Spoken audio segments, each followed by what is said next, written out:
நிகழ்வில் பங்கேற்று அவரும் தமிழ்நாடு விளையாட்டு மேம்பாட்டு ஆணைய விளையாட்டு வீரர் வீராங்கனைகளுடைய உற்சாகமாக இந்த நிகழ்வில் பங்கேற்றிருக்கிறார்கள். இந்த ஓட்டம் நிகழ்வில் பங்கேற்று தங்களுடைய நாளை சிறப்பாக தொடங்கி இருக்கக்கூடிய உங்கள் அனைவருக்கும் எங்களுடைய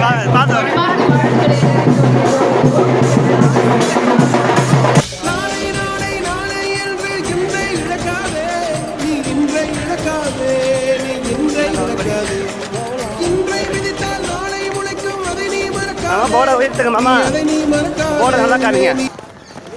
சே நோ டு ட்ரக்ஸ்.